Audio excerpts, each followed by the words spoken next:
All right. Yeah, it's very exciting, this partnership that we've got with Photo Wings and again, the VII Foundation. Okay. So today we're going to talk about Newest Americans. This is a project that began, I guess it was in 2013 with myself, Tim Raphael, who's a professor at Rutgers University in Newark, New Jersey, and Julie Winokur, who's the executive director of Talking Eyes Media. And together we've created this, what has ended up being a really awesome project looking specifically at the issue of immigration in the United States through the lens of this one campus, which is the most diverse campus in the United States. I'll leave a lot of the detail to my compatriots here, but what I wanted to also share with you is that this is something that's a very unique. I think Tim coined it. It's a collaboratory, and it's really a union of professional media makers, faculty at the university, and the student body. So I'm going to turn this over to Julie now, who will share her screen and take it from here. Hey, Julie. Oh, one other thing I wanted to say that please save your questions for the end of this presentation. So I am monitoring the Q&A box, but it'd be great to save them for after our presentation so we can hopefully have a robust and interesting conversation. Julie.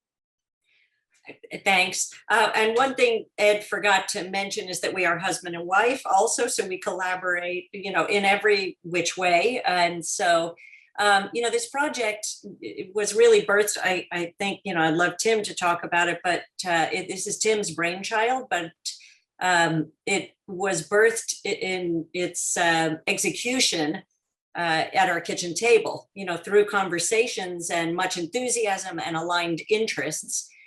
So actually what I would love to do is have Tim talk about the genesis of the project because, it really started with you. So I'd kind of like to actually bounce the ball back to you, and I'll share my screen. And as when you're ready to talk about the website, then I'll start to share. Julie, I thought we were going to show the teaser first, no? I thought we were going to do that after you talk through the website, but I can share it. I think it makes more sense just to give everyone. So, hello, everyone. Sorry, we had a plan which keeps changing. Thank you all for being here. And what we thought we'd do was just show you a quick teaser to give a immediate sense of some of the storytelling that we've done, and then I'll jump on to try and provide a little bit of context. Okay.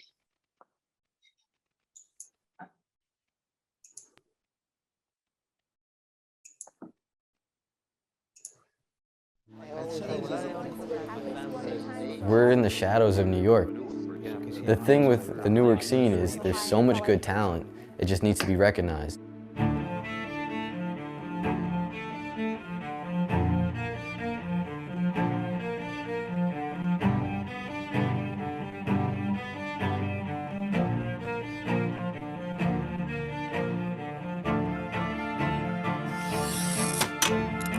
I'm an immigrant, I'm an artist, an organizer, and an instigator. A lot of their parents don't have cars, they don't have phones, they don't have all these basic things. 1, 2, come on. I am my homeland, and my homeland is me. My love for you is fire in my heart. When am I gonna see you free? Every time I've said I'm going to stop, I can't.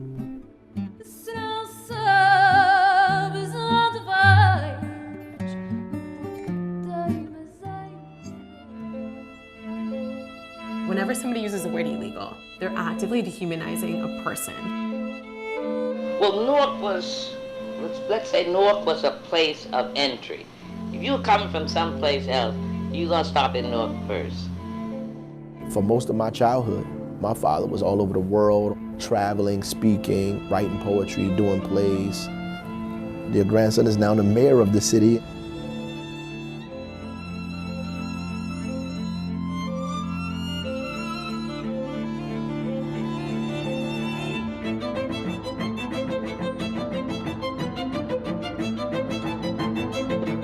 My family is from Pakistan, Egypt, Puerto Rico, India, Nepal. I'm the first one in the family to be born in America.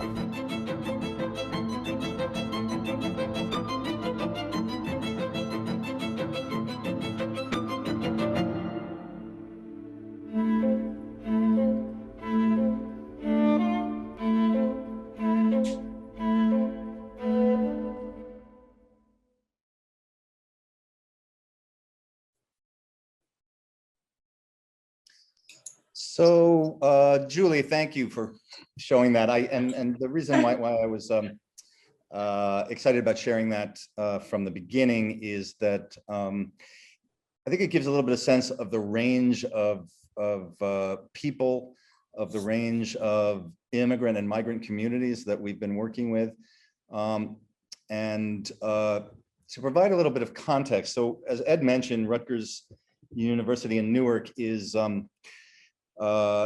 not only one of the most diverse college campuses in the United States. According to US News and World Report, it has been the most diverse for the last 2 decades. And as Ed mentioned, I'm a faculty member at Rutgers. I'm also the director of the Center for Migration and the Global City. And in that context, and working with students over a decade prior to the beginning of Newest Americans, I became both fascinated with and tremendously excited about the fact that the student body of the university, according to demographers, is what the United States is going to look like in about 30 years.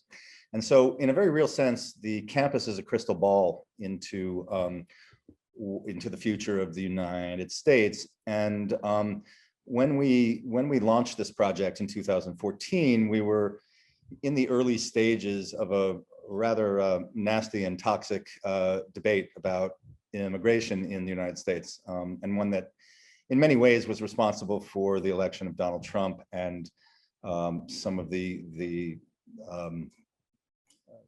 really discordant and rancorous debates that have followed about who is an American, who belongs in the United States, and about what the United States means and is for the people who live here. And as Ed and Julie mentioned, this is a project that really began around their kitchen table, because although I'm the one member of the trio that's not married to the other two, I feel at times like I am married to the two of them. We spent a lot of time together. We've worked together now for a long time, and one of the interests that we all share is the power of storytelling in all its many guises to open up important questions like the ones I just mentioned, and to make possible conversations that are not currently available in the national media and in sort of more visible forms of communication.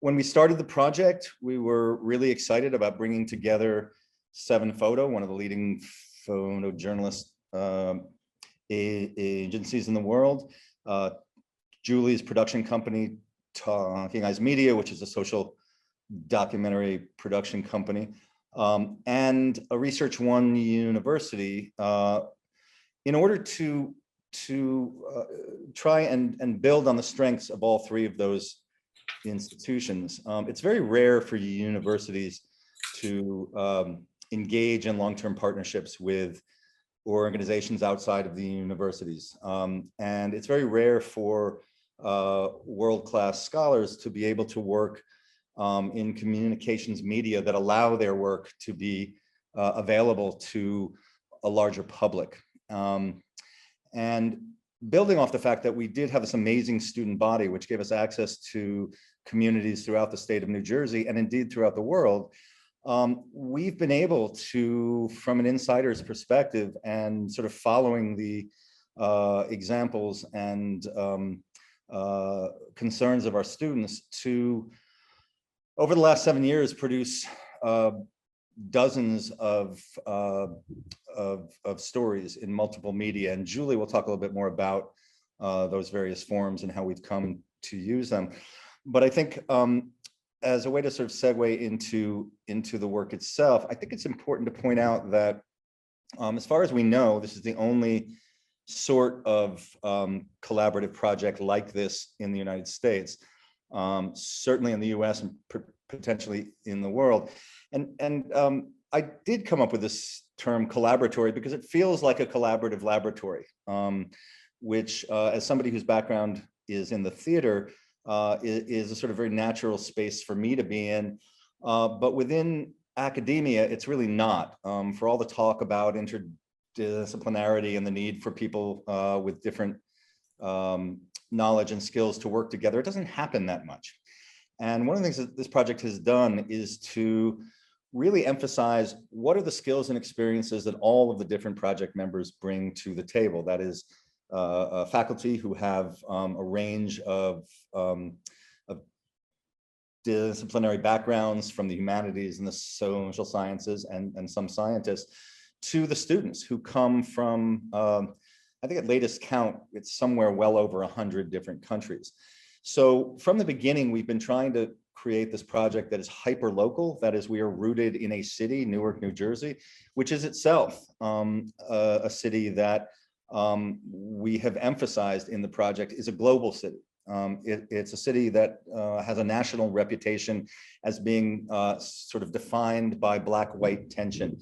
But that's a really old story, and it was never an entirely accurate story. Newark is the fourth oldest city in the United States. It was shaped and formed by waves of immigrants beginning in the early 19th century, and really has always been, in a really important sense, a global city.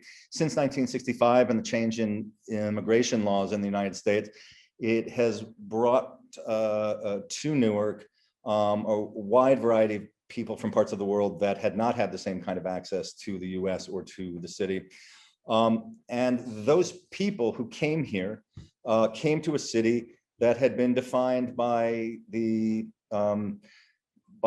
descendants of immigrants who came through Ellis Island since the late 19th century, and then again by migrants who came to the city from the Jim Crow South during the Great Migration. So although we call this a project, although the project is called Newest Americans, which seems to imply that it's really about people who have recently arrived here, it's much more about that experience of migration and of what migrants make in cities in the United States and indeed across the world, and the crucial and critical role that they have played in creating new forms, new economic possibilities, new cultural and social relationships and networks. And I'll chime back in, I think, later about a few other pieces of the project, but I think as a way of sort of framing what Julie is going to be talking about more specifically with the particular kinds of work that we've done, that's a good place to begin. I'm just going to take 2 minutes now to talk through the website, because our website is really the best way to understand the range of publication that we're involved in. So as you can see on the screen, the website has 4 bars on the side, 2 on each side of the screen. The top bar is stories. The bottom bar below that is engagements. There seems to be a black or a gray element above the third. Oh, there it goes. It's gone. The third bar is about, which gives a little bit more sense of the project, who the folks are involved, and some of the press that we've gotten and folks who've sponsored the project.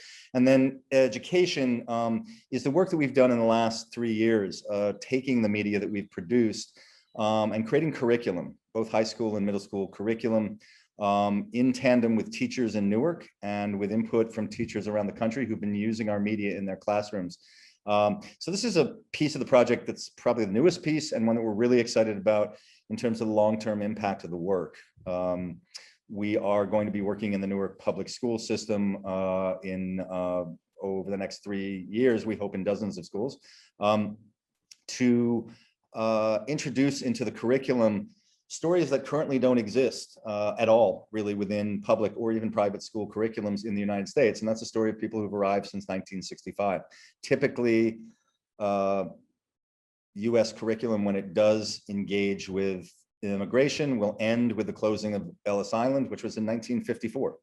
So the vast majority of people the vast majority of students who are in the classroom never really get to see or hear their stories in the curriculum that they are engaged with. This is the education tab right here, which is a combination of some examples of the curriculum that we have developed and of student stories that have been developed out of classes that we have taught at Rutgers over the years, which has served as sort of research and development wing for the project.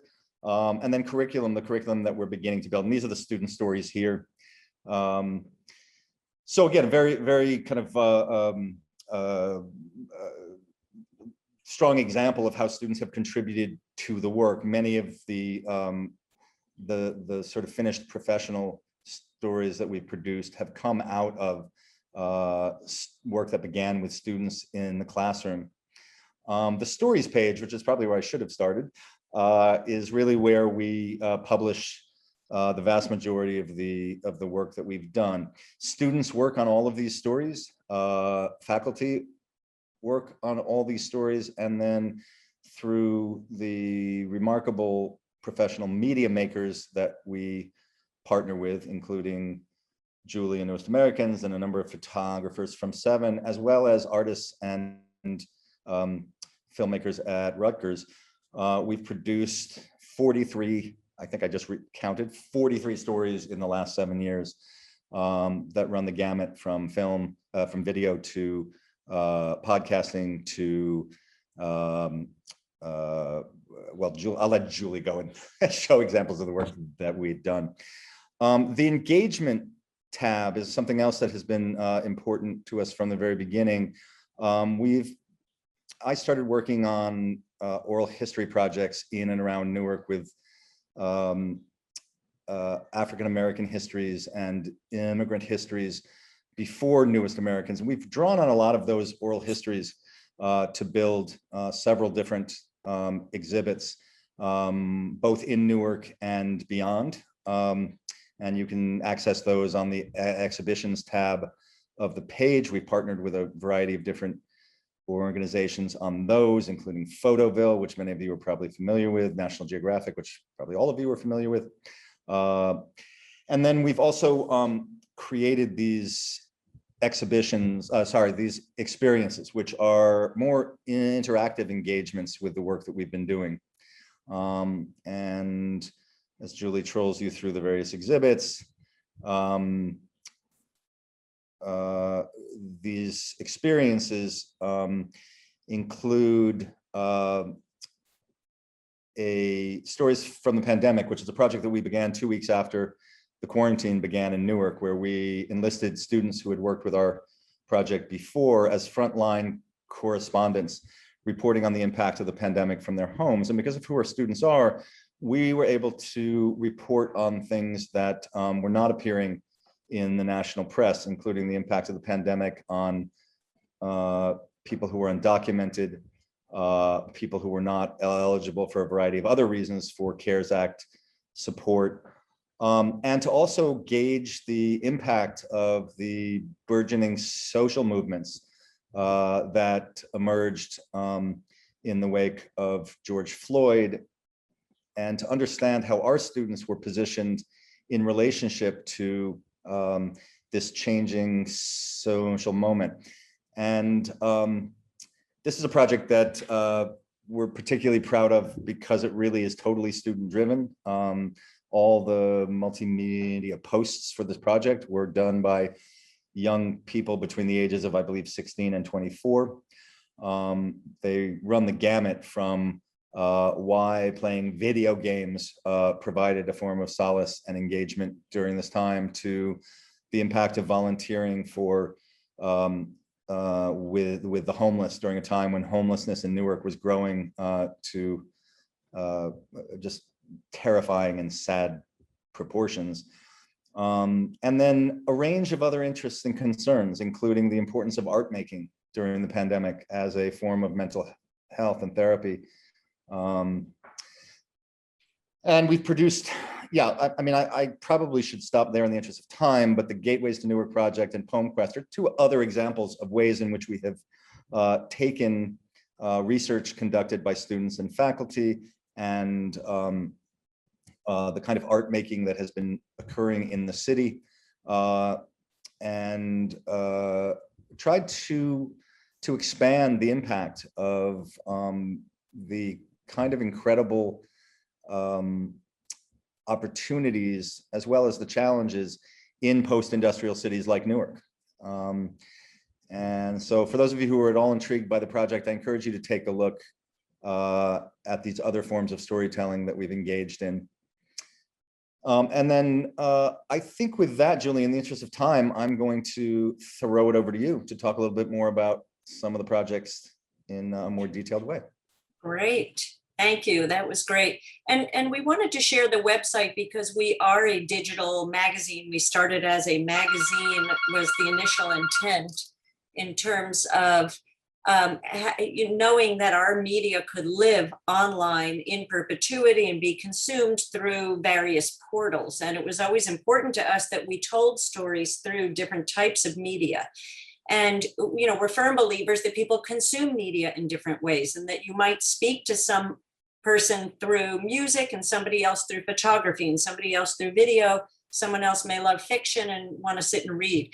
So we approached the entire project as story packages. So what I'm going to do is I want to give a bit of a run through of some of the stories we've produced over these years and give you a sense of, you know, the range of types of approaches we've done. Again, I think it's unprecedented to see a project like this, a storytelling project that has quite the breadth, the scope of media that is engaged.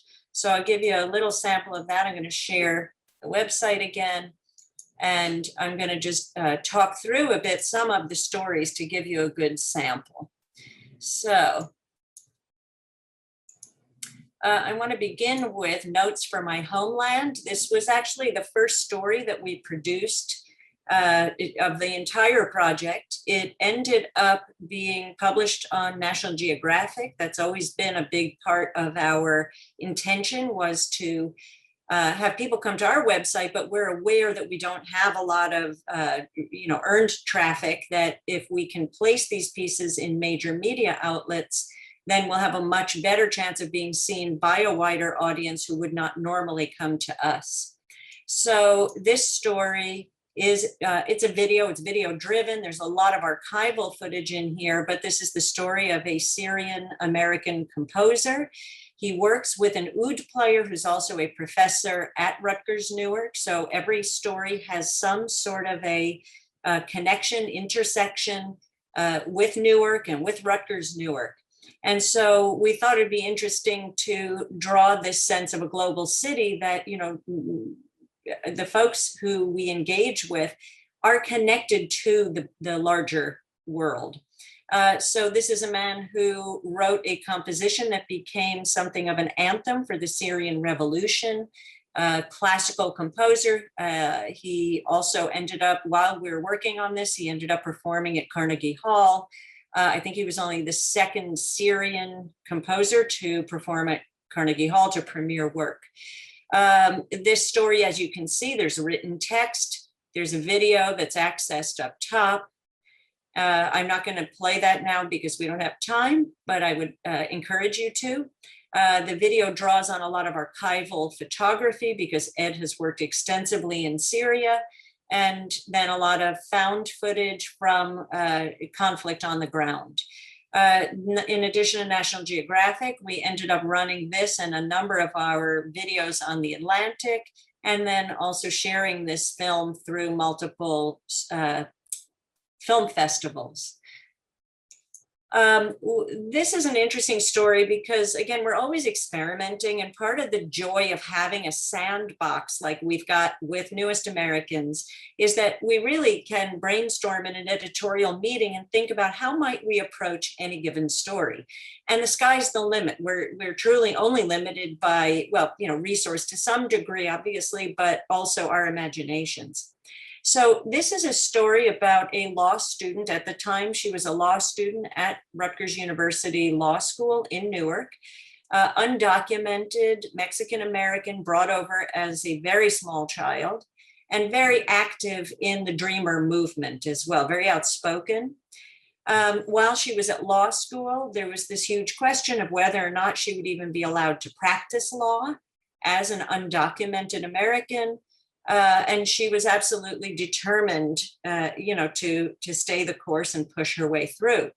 And the fact that we found, the fact that we initiated this story while she was in law school meant that we could actually watch her journey unfold in real time. And so in order to serve that, we decided to serialize Marisol's story. So as you can see, we told this story over the 3 years that she was in law school. When we first meet her, you get her backstory. These are all short films. Each one of these is, this one's 5 minutes. They were dropped on our website sequentially as we completed them. Marisol got a fantastic internship where she left New Jersey for a summer in order to, do an internship at Harvard University at a law clinic for immigrants. Again, this is a 7-minute film. In the third part, her father gets a traffic violation ticket. So if anybody understands the plight of undocumented Americans, to drive without a license and get stopped by the police for even a minor thing like a brake light that doesn't work could end up in deportation. So this is a very short piece, but this is talking about how they navigated a very precarious moment in their lives. And as you can see, we continue to follow her all the way through her graduation. At this point here, she's graduating. And so this was an experiment for us in how to visualize and track, in a really organic way, somebody who was very close within our Newest Americans community. I want to point out too, in the bottom of the website, we make a point of also suggesting other stories that are related. So if something about undocumented Americans interests you, you might very well be interested in seeing other pieces we've produced on that topic. Sorry, Jude, if I can jump in before you move on, just so I don't leave everyone hanging. The final episode shows Marisol being sworn in as the first openly undocumented lawyer in the state of New Jersey. Second, she's not the first, just for accuracy. And we were pissed when the other guy got sworn in. We were like, how come we didn't know about him? We should have known about him, because the whole time we were figuring this was going to set precedent. I'm going to share a little bit about this. We came and stayed is to Tim's point earlier, he was talking about oral histories, and a lot of universities have phenomenal oral history collections, because it is definitely in research, it's a primary, original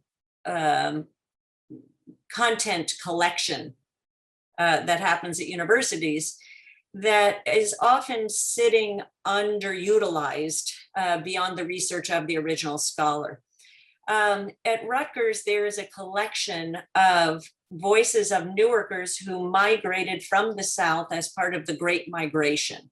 And it was this incredible undertaking of having peer-to-peer interviews within the Rutgers community. And these cassettes of these recordings, I don't know, Tim, you can tell me, I forget how many of these interviews were done, but it's a substantial number of interviews. I can't remember exactly. In any event, the interviews were put in shoeboxes, basically. They were put in boxes and tucked away at the Newark Library. And there was a graduate student several years back. She's since gotten her PhD. Samantha, and I'm so sorry, Sam, I'm blanking. Samantha Boardman. Boardman, thank you, Samantha Boardman. Sam actually found these boxes of interview tapes. And it was quite a discovery as as a scholar. Can you imagine walking into a library and actually unearthing, it's almost like finding a manuscript, an original manuscript, in the voices of folks who partook in the Great Migration. And they did these sweeping interviews, everything from food to what they brought with them, talking about the kinds of shops that they encountered when they arrived. One of the people who had been interviewed is the grandfather of the current mayor of Newark, Ras Baraka. And Ras Baraka he had just come into office when we launched Newest Americans. It was quite a big deal. He came in after Cory Booker. He's an activist. He's born and bred in Newark, and he is also the son of Amiri Baraka, a very famous poet, part of the Black Arts movement, very radical voice in poetry, that was, who was arrested during the uprising in Newark in 1967. So it was this incredible confluence of our current reality mixed with this, incredible historic document in the interview with Ras Baraka's grandfather. So we determined that we should use the audio of Coit Jones, and we engaged Ashley Gilbertson from VII, a phenomenal photographer who ended up shadowing Ras Baraka in the early days of his administration. And these are Ashley's photographs. We were really honored that we were able to get access to Ras. He was press averse in the early days, and through trusted connections at Rutgers University, he agreed to speak with us and to allow Ashley in. And Ashley is so personable, he won Ras's heart over. We used these photographs and Coit Jones' voice and an interview with Ras Baraka to piece together the story of how one family in the Great Migration moved from abject poverty and apartheid in the South to, within 2 generations, having the mayor of the city within the family. So this film captures that. Hijabi world. I'm going to allude to the fact that this is a great example of how an idea can be birthed in a Newest Americans class at Rutgers. Tim had been working with a group of students, and in all the classes related to Newest Americans, we have worked with students to produce media as part of their storytelling, that there's a lot of self-examination as well as deep dives into neighborhoods, a context of history, and looking at that compared to where we are now. 2 of Tim's students decided to do a project that was about wearing the hijab. And so they ended up creating their own video, which was rewriting the hijabi narrative. They were upset about, the assumptions of Westerners about, Judeo-Christian Westerners about women who wear hijabs. So they decided to interview a range of their friends and tell the story of what it was like to, be a hijabi. That idea then, we decided to work with that idea and develop it further in order to produce a Newest American story that was, based on this concept.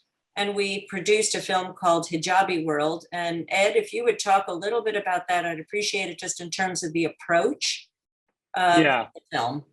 Yeah, and this was one piece that appeared, I know, in the New York Times, and probably went viral to some degree, but ended up being seen by millions of people. But when this idea was brought to me, that these students had put together, I immediately thought about this idea of empowerment and hearing their voices, excuse me, in a very direct way. And so I devised this, like, my vision for this was to basically work with a Steadicam and mic them and have them walk and talk and basically say their lines, or address certain issues that they've encountered, or their beliefs and reasons for wearing the hijab, so that it was truly in their voice. But more than that, the sort of audiovisual experience, they're right in your face, not in an aggressive way, because they're all like really intelligent and quite lovely. But that to me was the idea behind this, was to really have their voices and their presence, at the forefront. And that was really how this came about. Yes, it was quite taxing on my shoulders, I'll tell you, holding still like that, but or holding the camera. But we're really happy at how this turned out, and that we were, again, with so much of this work, and I think increasingly in doing this work in the time we're living in, and the kind of social and media landscape that we're living in, I see my role as I don't know how to put it, almost a facilitator or an amplifier of other people's stories and other people's voices, and that myself or my opinion or really must recede into the background. And I feel this piece was a great example of that. Okay. I've lost am I muted or no? Nope, you're good. Oh, good. Okay. And as you can see, there's written text in this, and then we did a short film as well that is all about hijabi style and shows the girls wrapping their hijabs and kind of talking about different styles of wearing a hijab.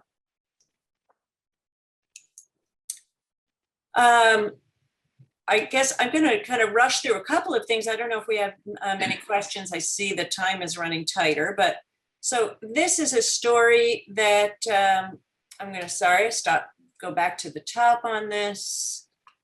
I was looking at it earlier, which is why it's all the way down. Off the Rails is a story that is based on both research by one of the Rutgers grad students, again, Sarah Grossman, who wrote this fantastic article all about environmental injustices in Newark. Newark has a deep history of toxic industry. It's the site of the longest Superfund site in the United States. They used to manufacture Agent Orange in Newark.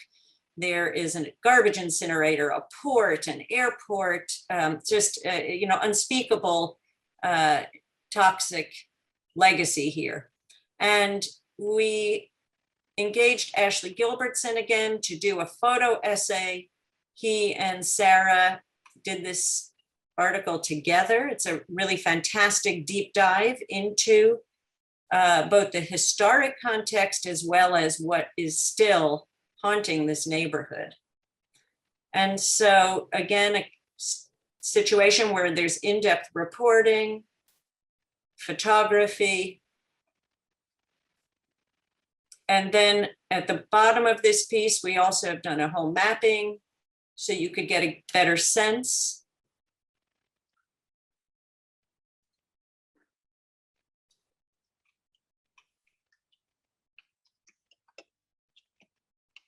He actually found a guy in the middle of all this toxic industry who's growing vegetables, and they're like mutant-sized vegetables. You would not want to eat these. Just add one thing to what Julie is saying. The maps at the bottom, which were annotated for this story, are now being used in environmental justice classes all over Newark, and indeed outside in other parts of the state, as a way of introducing people to the toxic legacy and the range of environmental justice issues that exist in cities like Newark. And so this reporting also ended up leading to other work in environmental justice. It's such a big topic. So part of the outgrowth of this was another project that is called The Sacrifice Zone. This ended up resulting in a documentary film that we're doing extensive outreach and impact with. It was broadcast on New Jersey television, as well as multiple film festivals across the country, and has become a major rallying tool for environmental justice organizers throughout this region. And so just in terms of like a lot of the stories and the potential for the growth out of, what can happen both in classroom, in production, through the media, and then, it almost is infinite in terms of what we're able to, keep exploring in this one small region. We always talk about the idea of hyper-local that is of global significance. And then I also ended up teaching environmental justice at Rutgers and having students produce their own stories, based on the models of what we had created already. I would like to actually jump to Ironbound Foodscapes, because this is another interesting approach that has happened. Tim, you want to talk about this? Sure. So this is a project that began in a graduate field school that was conducted by, we got funding for a Newest Americans postdoc, a amazing Iranian American scholar who works on the intersection of architecture and social history. And we focused on 5 buildings in the Ironbound, all of which are today restaurants run by people from different ethnic groups that currently live in the Ironbound.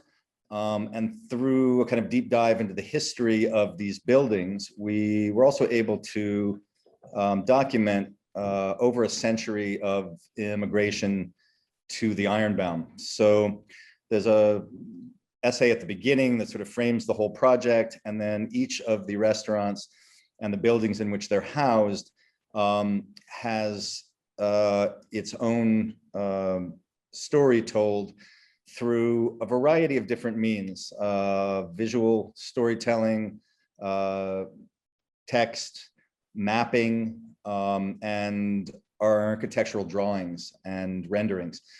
And it's a beautiful example of how one can understand and engage with the immigrant history of a neighborhood through food and buildings, right? Through the built environment and foods and food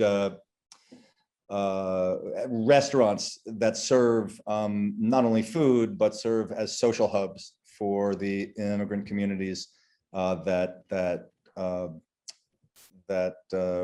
run them. And this is a piece that took 2.5 years from the beginning of the research to the final project. And I know of at least 2 other projects like this that are happening in different places now, inspired by this. There's one in Milwaukee, and there's one being done in New Brunswick, which is another campus at Rutgers. So again, a way in which we can take advantage of the capacity of a Research One university, of the skills and languages that our students possess. We were able to do the story because the students who were involved spoke most of the languages that the recent immigrant proprietors of these restaurants speak, which gave us a way in to tell the story and to gain trust in environments where many of the restaurateurs don't speak English particularly well, and without some kind of cultural connection, we probably would not have gotten to dive quite as deep into these sites. Okay, I want to go to, I'd also encourage people, if you have questions, please write them in the Q&A. Occasionally I'm seeing a raised hand, but please do give us questions. We'll be answering questions shortly. I wanted to share this because this is a story about folks who've been detained locally. Folks who have come over seeking asylum in the United States, and our welcome mat is a straight line to a detention facility. Locally, we have one called Elizabeth Detention. We decided to, first of all, Elizabeth Detention had had a horrific incident a couple of decades ago where there was just such abusive conditions that the detainees staged a riot in the detention facility, and it ended up exposing the unspeakable circumstance. Then it's right here. Basically, this detention facility is right next to Newark Airport, so it's in plain sight. But most folks have no idea what's going on, and so we decided to first track down folks who had been in the facility during that uprising, and this gentleman had been there. We did extensive interviews. Ed and I did this story together. We had a hard time tracking down more than a handful of the people who had been in the facility and part of a lawsuit that was brought against the facility. But what we opted to do is then we expanded to people who had recently been detained there, and we could compare what was it like at the time of this riot and what's it like there now. Ed, do you want to speak to the photographs, please? Yeah, and so this was, as Julie said earlier, we've used this grand project as a way to experiment with different forms of storytelling or aesthetic approaches. I come from a tradition of documentary photojournalism where nothing has changed, nothing is altered, no direction. And in this case, because first of all, it was, as Julie said, very difficult to get access to folks to agree to do this for obvious reasons, that I decided to take a more, not so much conceptual, but a much more aestheticized approach where I purposely made vertical portraits that would be printed for an exhibition we did life-size on canvas paper, and then in post-production, toned them quite dramatically, where we basically kind of like etched out the backgrounds, so that the idea was to make it feel as though they're sort of here but not here, like they're floating in another world. So that was kind of the idea, behind this aesthetic approach to this set of portraits. And then if you notice at the bottom of each of these pictures, there is an short audio piece, which is the person in the photograph telling you their story of arriving in the United States, why they were seeking asylum, and what happened to them when they got here. And so we ended up creating an exhibition of this work with life-sized portraits. And then each portrait had a number next to it that you could, on your mobile phone, text that number to a phone number. And then you would get a phone call back from the person in the photograph telling you their story. So these audio tracks were part of an interactive exhibition that was extremely powerful, because if you're staring face to face with somebody and your phone rings and it's that person talking to you about what happened, it transcends the experience of just looking at a caption on a wall. I think it's also worth mentioning, Jules, that our access to this story and the impetus for working on it comes from the fact that the lead attorney for the lawsuit in 1996 against the operators of the Elizabeth Detention Center is a member of the Rutgers law faculty, and a couple of the graduate students who worked on this case over many, many years now are leading figures in the immigrant rights movement nationally. And so because we wanted to tell the story within the context of what happened at the Elizabeth Detention Center, and because we had this amazing repository of knowledge and access to all of the court documents, it's a particularly rich story, and one which has drawn more attention to the plight of detainees, which sadly has not improved tremendously since 1996. Yeah. I'd like to know, do we have questions, Ed? Are there?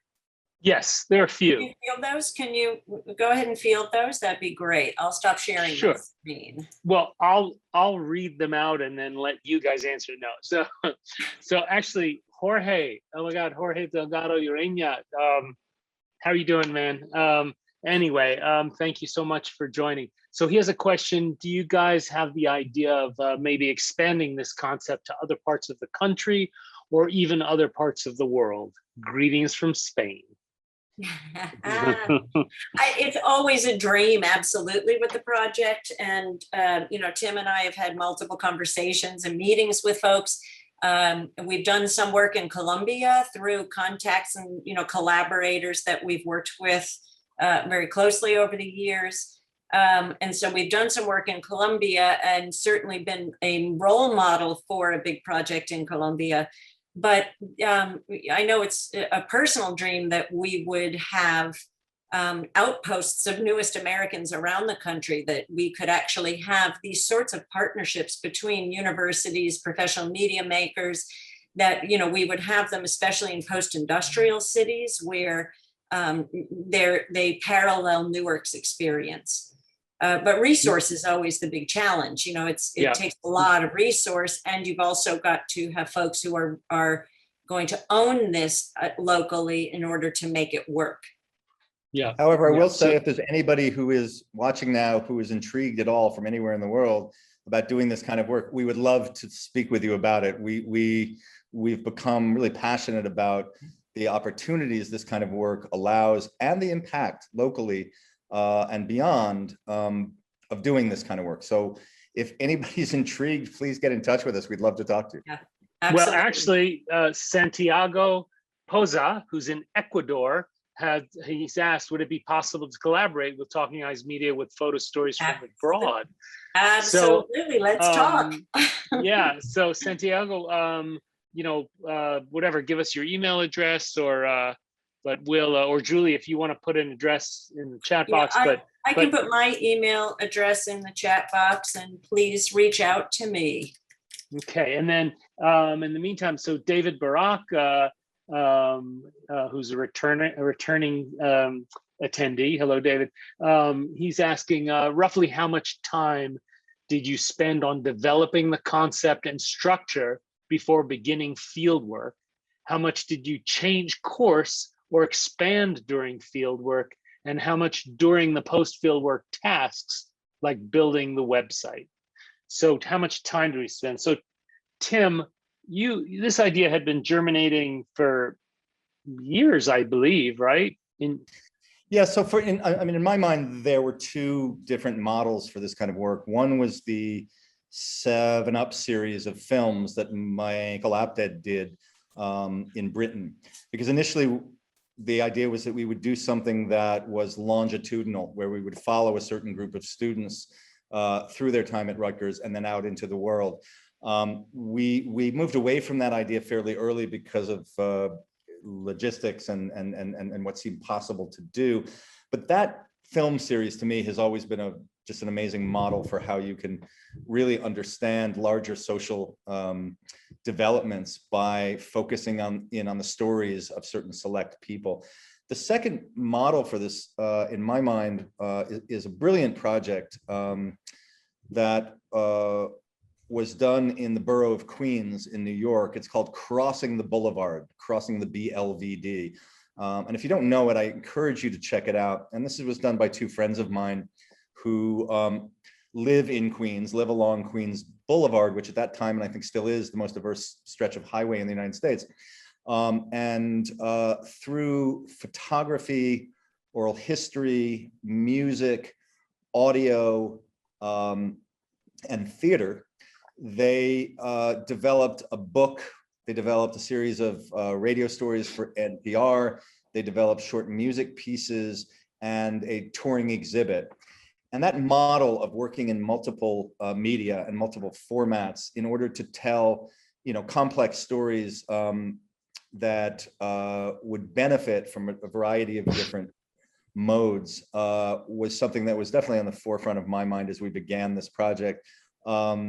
Warren Lair, who was one of the 2 people who started it, along with his partner, June Sloan. Warren is one of the sort of most revered graphic designers in the United States, but he's also a fabulous writer.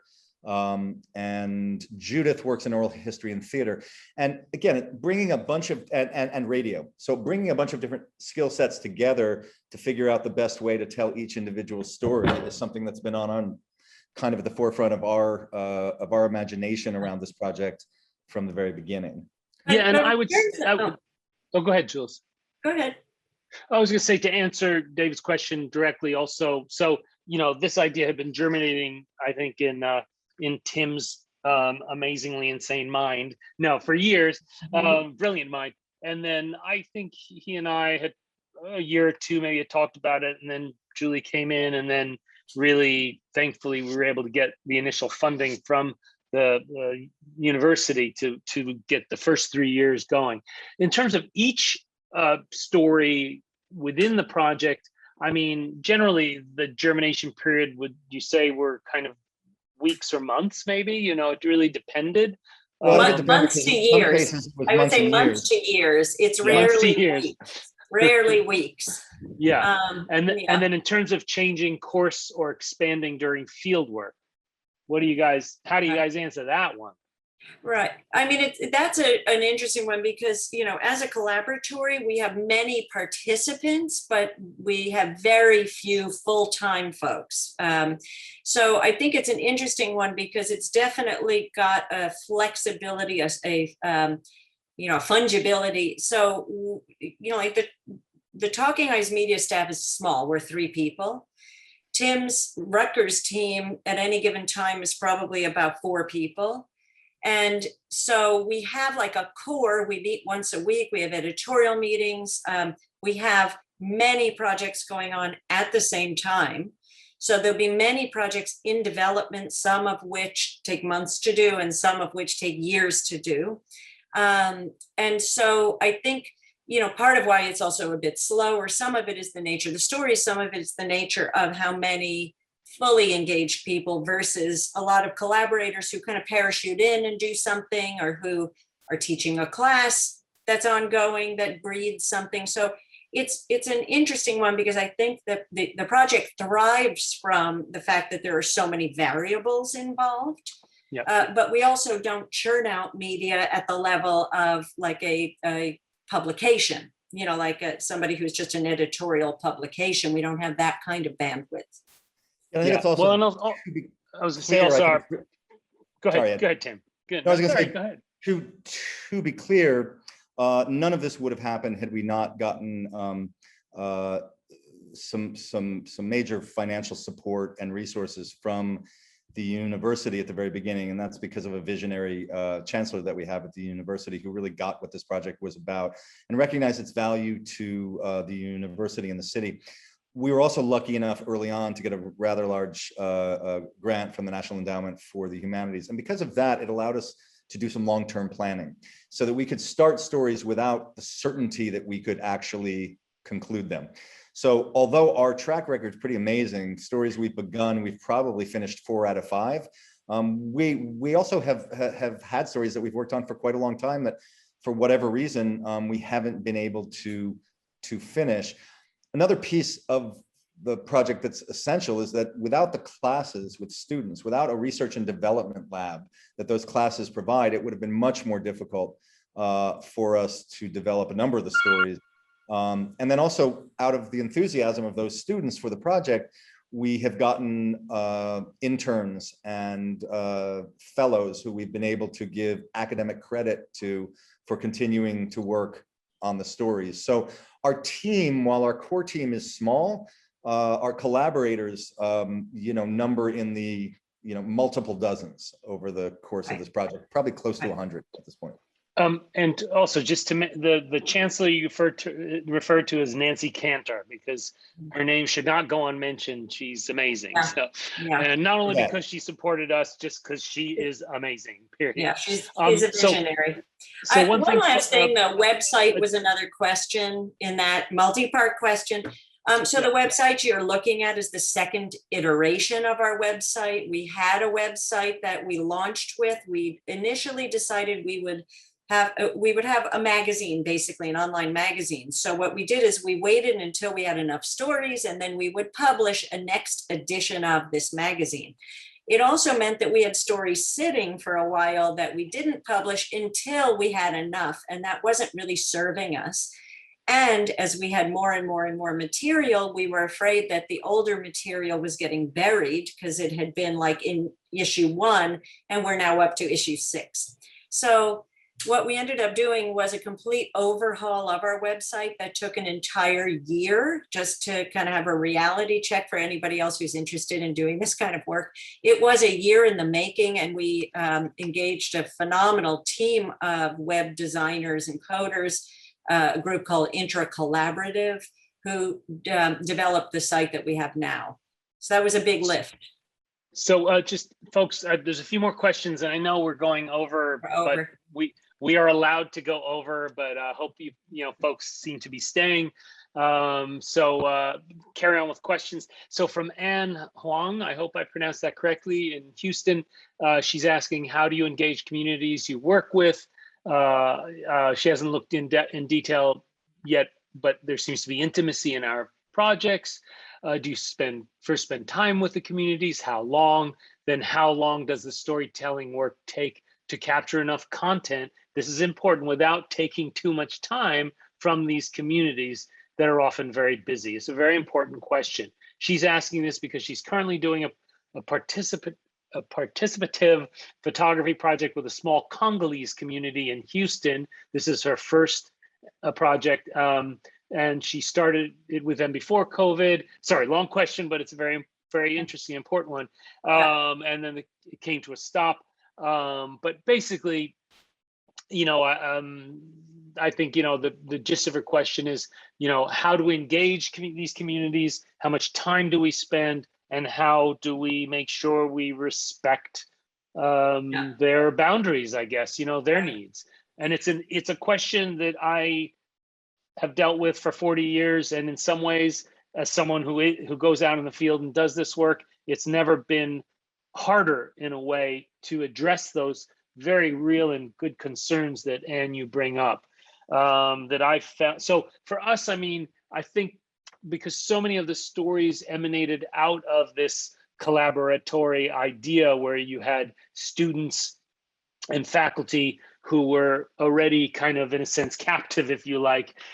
Sure, there were folks who didn't want certain things photographed or filmed, or, we couldn't get access to certain situations. But, that's just part of doing this work.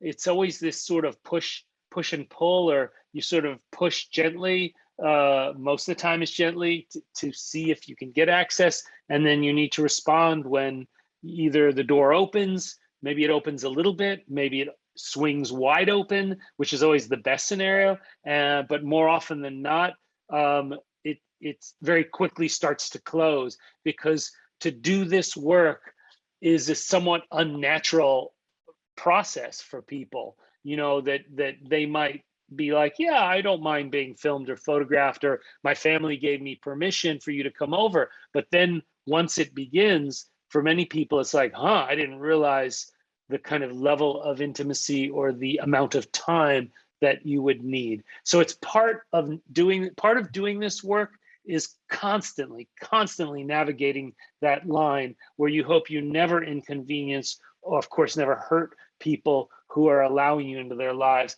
But at the same time, you need to push is the wrong way to put it, but it's really, you need to keep on asking, because otherwise you will not have enough material to tell their story. I think it's really important, though, in our case, to mention that we have certain advantages with this project, which is that we're most often invited in to tell stories. And that happens in large part because we have students and the communities that they come from are raising these issues with us, whether it's in our Newest Americans classes or whether it's through the internships and fellowships that we run. And so there have been cases where we've sort of started with a blank slate and in a more traditional journalistic process, said we want to tell the story and who can we interview, who can we do it with. But generally speaking, we have access and trust, having access and trust based on our students, but also based on the organizations that we collaborate with, independent of the storytelling, that's given us the opportunity to do stories that I don't think other people would have been able to do, first of all. Secondly, that doesn't guarantee, as Ed said, that halfway through the process, someone or many people will suddenly decide, no, this isn't actually what we want to do. And we've stopped some stories because of that. Yeah. Yeah. We also provide as many options as possible in our storytelling, especially in communities that are vulnerable, for anonymity or degrees of anonymity in the storytelling. And we have absolutely had experiences where we have needed more time of the people whose stories we're telling than they were willing to give, and we have had to back off and either put the story on hold or just stop doing it altogether. But there is this wonderful synergy between the classroom, the community engagement work that we do, because the center that I run is as much an advocacy organization as it is a scholarly one, and because we live in the region, right? We're telling stories that are largely focused on where we live and where we know people and where we have a certain degree of intimacy and trust. Yeah, and to me, the most important thing is it's about listening to what the folks you're documenting are saying, what's important to them, what they want, and what they will get out of this, because there has to be value to them.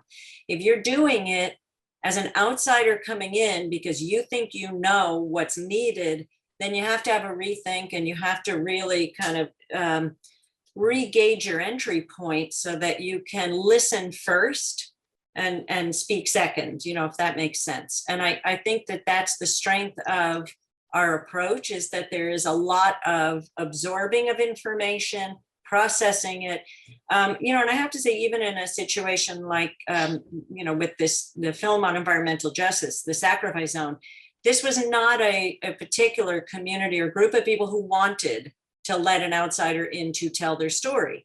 And it took a lot of time and a lot of trust building to get to the point where they really felt like they were full collaborative partners in that process, rather than people being exploited by an outsider. And there's a big difference, and there's a dynamic, there's a whole exchange, and a genuine, it starts with you. You genuinely want to collaborate with these folks, or do you feel like you are coming in as a savior of sorts? And there's a big also difference. I want to build on that, and I'll then move on. And Anne, I hope we answered your question. It's never been so many more communities now, and so many more individuals are hyper aware of this process. I can tell you that because 30, 40 years ago, even 20 years ago, you didn't confront the same level of scrutiny, if you like, from people who potentially would, whose stories you would tell. And this is a very welcome and positive development, even though it might make our jobs harder, because it means that, that people out there are having more agency in allowing or enabling their stories to be told. So as another question, not Connecticut, kind of by Kent Fairfield, how do you handle releases for immigrants in the projects, in our projects, in case some are undocumented? So how do we handle getting releases for undocumented immigrants? And have you struggled with this with recent detainees, even if they're released not yet documented? But how do we deal with the releases and that whole idea of like official permission? We do get releases from everybody. First of all, we have to, because there's no way we're going to share people's images, voices, etc., without a formal release form. I think the exercise of a release form is especially important because it also alerts the other person to what it is you plan to do, that you're not just having a moment with them, that you are capturing something to be shared publicly. And so, they do absolutely need to have eyes wide open. We've had a number of people who, will reconsider or choose not to participate because when they're thinking about their image being out on the web or wherever, and absolutely would never push somebody to do something they're not comfortable with that could jeopardize their status. But I will say that also we've been on a bit of a roller coaster because we were feeling so confident at the beginning of the project that things were moving in a positive direction with DACA, with potential for some sort of reform. And there was an empowerment that undocumented people were feeling in terms of, being vocal and being visible, that it could be an asset to, changing the dynamics. Under Trump, it became something really different. And there was, a lot more fear, warranted fear. And I think our attitude also changed in terms of, as we were working with people and thinking about stories and thinking about never jeopardizing somebody, with our best intention, we don't want to expose them unintentionally. And so I think that it became a very different exercise during the Trump administration in terms of the stories we told, honestly, who we were showing. I want to move on. Sorry, no. I think actually it's worth mentioning this because I think full disclosure, we've had many conversations and actually arguments about to what extent the release form needs to acknowledge and name all the possible harms and hazards that could occur. And generally speaking, the world of journalism has sort of ignored those for many, many years. And so I know in the work that I've done in oral history work with people who are undocumented, people who have been detained, I've been sensitized to those issues by lawyers and advocates, in terms of the levels of inadvertent harm that can occur. Julie and her work was somewhere in between the two realms. And so we've had to really think this question through of to what degree do we have to actually have a statement in addition to the release saying what all the uses might be. We have to provide a statement of purpose, intent, and of potential hazards.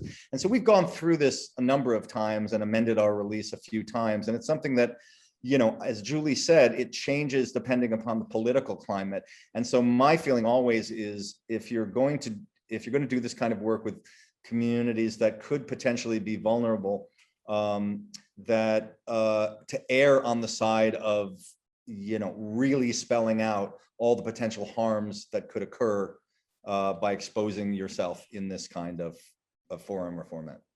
Yeah. So Laura Proctor is asking, is there a participant in particular whose story really stuck with you?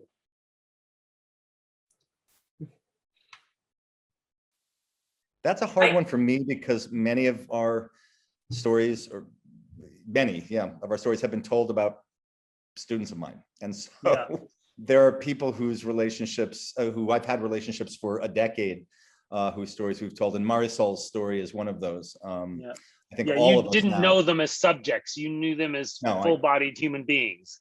Yeah. Yeah. I mean, and Marisol has become somebody who's very much a part of the Newest Americans family, is involved in story development. We consult her all the time on different issues. We've had her on Instagram live events. She's somebody who's our sort of go-to person around DACA and the impact of undocumented legislation, et cetera. But there's so many people. I mean, it's been for me, it's one of the great joys of the project that I look at the subjects of our stories and I can't think of a single person who I don't have admiration, respect, and often a kind of great love for. Yeah. Julie, you want to? Yeah, for me, it's Maria Lopez Nunez, just because I've spent so much time with her and gotten to know her really well. She is the protagonist of the Sacrifice Zone film. I've watched her evolve over the 3 years that I've been spending all this time with her. I've watched her grow into a leadership role and be something of a kind of a, she's intense and, like blindly, on a mission at any expense. And I've watched her as she refines as a human being, become somebody who actually can understand and navigate with people better. And I don't know, she's really moved me because I'm so impressed with the level of activism that she has made her life, and to make a difference in her community.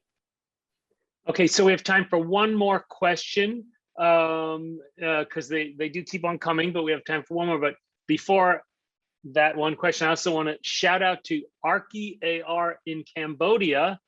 Thank you so much for tuning in, and I don't know if it's a man or woman, but I would love to collaborate. Please let me know how to reach you via email. Thanks. Okay. I put my email in the chat. Anybody who's interested, my email's in the chat. And Jorge did ask about, having a print version. I've responded online that we would love to do that, but it's funding is the issue. Okay, last question from, well, actually, I think that's it. I think, okay, I'm gonna end with a thought from Ted Ostrowski. Not a question, it's a thought. This is an eye-opening Zoom, the fundamental issues and navigating through the issues which can be applied outside of the US. I'm in Canada. We have issues which need exposure, especially intriguing is the text messages to people highlighted. Anyway, that's it. Thank you, Ted. So folks, I did have one thought as a send-off, I was thinking, thank you everybody for joining us today, and please be in touch. As you can tell, we're all very personable, and we love collaboration. And I was thinking as a send-off, I wanted to play our music video, because we even dabbled in a music video as our send-off, because who doesn't want to leave a stimulating talk without kind of feeling like dancing? So this is a former Rutgers University student who wrote a fantastic, what we believe is an anthem for undocumented folks in the United States, if not everywhere. And it's very uplifting. So may I sign us off with that? Yeah, so after this video, we'll sign off. So thank you so much, everyone, for joining in, and please, check the the 7 Foundation website and 7 Photo website for the upcoming 7 Insider Talks. Thank you, everyone, and please take care. Go for it, Julie. All right, here we go.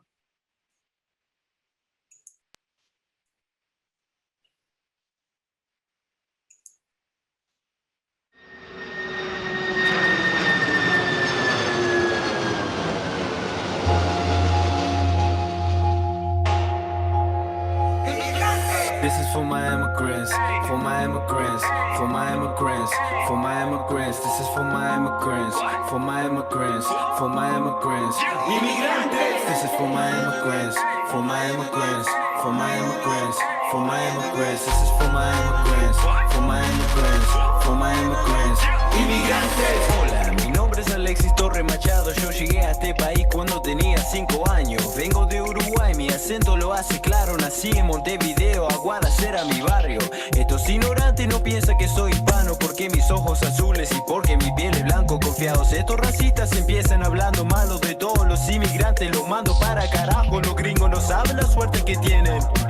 Haría cualquier cosa por tener mis papeles y ahora tristemente que tenemos este nuevo presidente, ni siquiera voy a ser un temporario residente. Hello, my name is Alexis Torres Machado. I was raised in Newark, New Jersey ever since I was 5 years old. I'm 22 now. When I was just 11, I discovered the truth about my residence. Mama didn't tell me cause she didn't want me stressing, but my father started talking and he told me by accident. My mother started panicking like he's too young to handle it, but truly I didn't care cause I didn't really understand it then. Junior year of high school is when it started sinking in. I didn't have the same opportunities as my other friends. Study for their permits, then flex, and they got licenses. No one in my family had a car, so we just used our legs. That's one thing we couldn't get out of many, so that's not my only complaint. And had plenty. I accepted to the college that I wanted, but I couldn't get no scholarship. Tuition was like $40,000 in a year with no financial aid, even though my family makes less than 30K. Now do the math and please explain how we're supposed to pay. Went to community college, my parents pay out of pocket to this day.